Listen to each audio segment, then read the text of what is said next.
It's not just, oh, this is what the majority wants. So much so for the keynotes, for the key terms. Next slide, please. Now, for all these things that I've said to have some level of reasonability, there must be a proper media system that anchors society, that ensures that society is doing well, that is the gatekeeper, is the mirror of society. And in today's world, media is a multiplicity of forms. As you can see from this diagram, we have electronic and print media divided into so many other subgroups, newspapers, magazines, journals. In the electronic side, you have broadcasting, that's radio and TV, different from today's social media, which is perhaps more popular. So if we understand the needs of each of these forms, we'll be doing a better work for democracy if we allow the media in our space to do its job. Next slide, please. Civil society. Well, there's nothing to say here but to list. Sorry, I have one little problem, and I'm not very good at talking when other people are talking. So we have civil organizations, we know them, mass organizations, non-governmental organizations, professional associations, etc. Next slide, please. We have a lot of freedoms and a lot of rights. They are probably here, they are probably not here, but we can identify them, right? Right to life, right to dignity of the human person, right to personal liberty, right to private and family life, freedom of speech, freedom of thought, conscience, and religion, freedom of assembly, freedom of movement, and freedom from discrimination. So all of these are issues that we all have to do. So let's look at what is the fate of civil society in our country today. Next slide, please.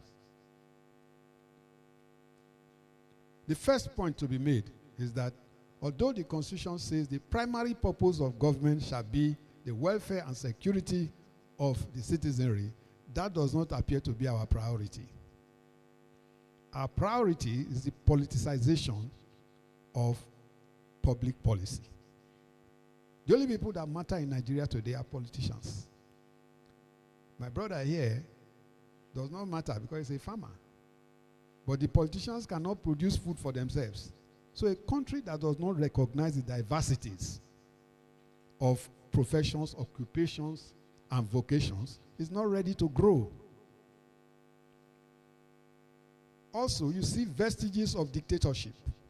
They still exist in Nigeria. Evidence of something that looks like colonial or military rule. It's very easy to know that they exist here. For if you don't know, let me give you one or two examples.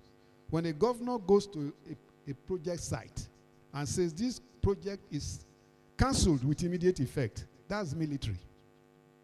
You cannot cancel something with immediate effect because it's a contract. There are terms that must be followed. Or, if you go, or let's go to the third one, which is fresh. You are not allowed to protest in Nigeria. That is the truth. The police will stand up and say nobody is going to be allowed to protest. And the police say this as if we are living in 1979 when we had the Public Order Act, which required citizens to take permission from the police to protest. That has been scrapped and repealed. Nobody requires police permission to go and protest. When you discuss this with the police, they tell you, yes, you don't need permission, but you need to tell us so that we can guide you. That is permission.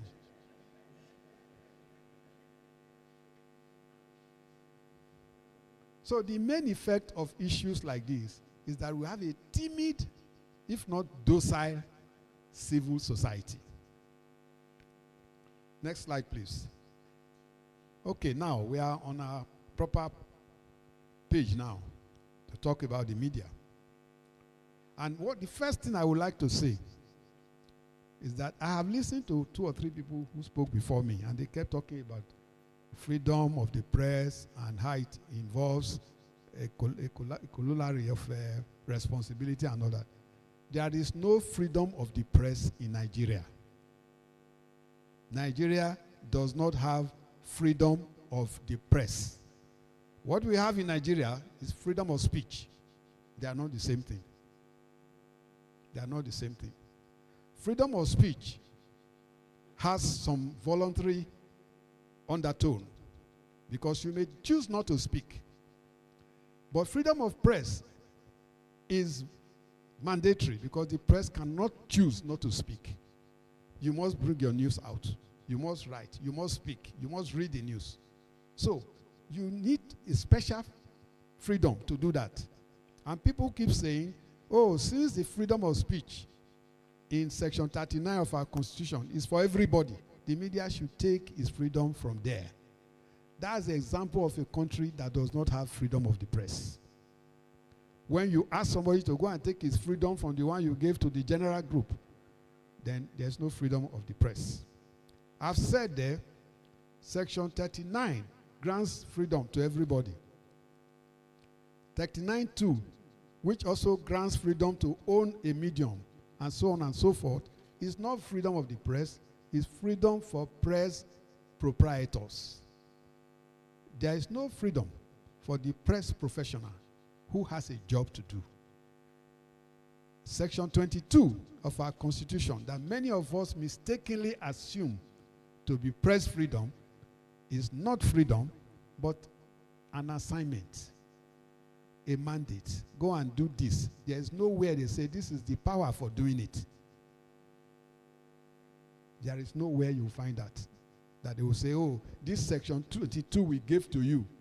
In order for you to be able to do it, this is what we are also giving to you. There's nothing like that. And Section 22 is a very tedious assignment. It is asking the media to hold government accountable to the people. The media professionals who are supposed to hold government accountable to the people are detained by those they are supposed to make accountable to the people. When a governor directs that somebody should be arrested, that governor is the one the Constitution says the media should make accountable to the people. Now he detains the man who is to make him accountable. Would there be accountability? Okay, you are the one that said that. I'm talking about the fact that the Nigerian media is over-regulated and does not have freedom. And we must stop thinking that there is freedom. Now, some people will not agree with me that there is no freedom because they are seeing some freedom. I am talking about statutory freedom, freedom that is official, that you can take your job from, that if you are arrested, you can quote. It doesn't exist here. But what happens in the U.S.? They say, nothing shall be done to abridge the freedom of the press. That's the First Amendment to the U.S. Constitution. Maybe the U.S. is too advanced. Our neighbors, Ghana, Section 162 of their Constitution, grants freedom of the press, not general freedom. Freedom of the press, freedom to hold government accountable, freedom to walk about and be given your due regard and support.